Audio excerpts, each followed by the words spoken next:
ပါရှင်ရသဆုံအတန်စာအုပ်စင်ကနေပြန်လဲကြိုဆိုလိုက်ပါတယ်အပိုင်းနှစ်မှာတော့ကထက်မြက်နဲ့မိုးတို့နှစ်ယောက်တီမီးရဲ့အရေးမေးကြီးနဲ့အတူအခန်းထဲကနေပျောက်ကွယ်သွားခဲ့ကြတာကိုနားဆင်ခဲ့ရပြီနော်ဒီနေ့မှာတော့ပြီးသက်တွေအားလုံးစောင့်မျှော်နေကြတယ်တီမင်းခွဲတော်လေမကွဲတော့တန်ရောစင်ရဲ့စက်သိန်းပိုင်းအပိုင်းသုံးကိုဖတ်ပြပေးသွားမှာပါသူတို့နှစ်ယောက်ရဲ့အချစ်ကတီချင်းတရားကိုတကယ်ပဲအနိုင်ယူနိုင်မှာမလားဆိုတာအတူတူနားဆင်ကြည့်လိုက်ရအောင်ရှင်အလင်းတန်းတွေပျောက်ကွယ်သွားပြီးနောက်ထပ်မြက်မျက်လုံးဖွင့်ကြည့်လိုက်တဲ့အခါသူရောက်နေတာကသူတို့နေထိုင်တဲ့အခန်းလေးမဟုတ်တော့ဘူးအဆုံအစမရှိတဲ့မြူခိုးတွေဖုံးနေတဲ့တတားအိုကြီးတစ်ခုပေါ့အဲ့ဒီတတားရဲ့တစ်ဖက်မှာတော့မိုးကလွင်မျိုးနေတဲ့ဝိညာဉ်တစ်ခုလိုရက်နေပြီသူမရဲ့နောက်မှာတော့အေးရမအရိပ်မဲကြီးတစ်ခုကစောင်းချိုးနေတယ်ထမြကြောက်စိတ်ကိုဖျောက်ပစ်ပြီးမိုးစီကိုအပြေးသွားဖို့ကြိုးစားပြီးမယ်ခြေထောက်တွေကလီးလန့်နေတယ်လူသား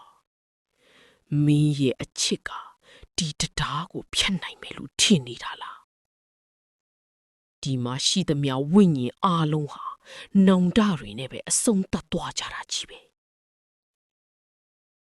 ကျွန်တော်မှနောင်တမရှိဘူးမိုးကိုတယောက်တည်းဒီအမုံထဲမှာထားခဲ့ရမှာကမကျွန်တော်အတွက်အကြီးမားဆုံးနောင်တပဲမိုး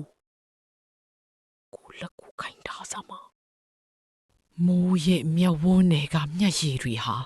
မြေပြင်ပေါ်ကျတဲ့အခါအလင်းဆက်တွေအဖြစ်ပြောင်းလဲသွားတယ်။သူမဟာတီမင်းရဲ့အရှိန်အဝါကိုအန်တူးပြီးထက်မျက်စီကိုလှက်လှမ်းလိုက်တယ်။လက်စွပ်လေးစီကထွက်ပေါ်လာတဲ့အလင်းရောင်ဟာသူတို့နှစ်ယောက်ကိုရစ်ပတ်သွားပြီးတီမင်းရဲ့အရင်မဲကြီးကိုတဖြည်းဖြည်းမောင်းထုတ်ပစ်လိုက်တယ်။မိုးနားလေသွားပြီဒီလက်စုကမိုးတို့ကိုအတူတူရှိစေမှာမဟုတ်ဘူးကိုအသက်ရှင်ခွင့်ပြီးဖို့မိုးကိုစတီးခဲ့တာကိုအသက်ရှင်နေမှာမိုးရဲ့အချစ်တွေကဒီလောကမှာကျန်နေမှာပေါ့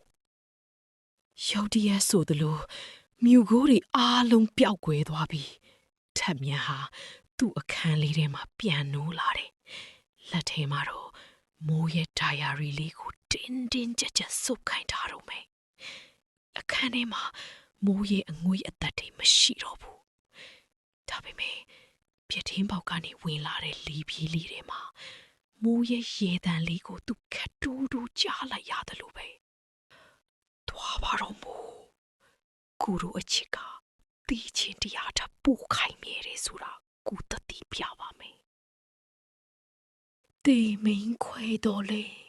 မကွဲတော့တန်ရောစေဆိုတဲ့အတန်ဇလန်းလေးကတော့ဒီမာရင်ပြီးဆုံးသွားပါပြီရှင်တေချင်းတရားကသူတို့ကိုခွဲခွာစေခဲ့ပြီမင်းသူတို့ရဲ့အချစ်တွေကတော့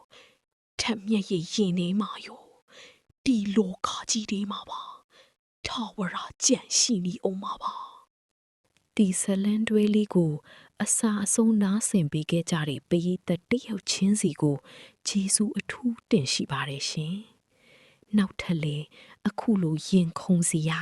ခံစားချက်အပြည့်ပါတဲ့ဇလန်ခေါင်းတွေကိုနားဆင်နိုင်ဖို့ကျမတို့ရဲ့ရသဆုံ channel ကို subscribe လုပ်ထားကြပါဦးနော်။အားလုံးပဲကိုယ်စိတ်နှဖျားချမ်းသာကြပါစေရှင်။အလင်းတန်းတွေပျောက်တော့ကိုတို့ရောက်ခဲ့မြူနှင်းတွေဆိုင်တဲ့တရားစီမင်းရဲ့ဝိညာဉ်လေးလွင့်နေတာမြင်ရကိုရင်နဲ့ပူလောင်သိမင်းရဲ့အရိပ်ကအနာမှာ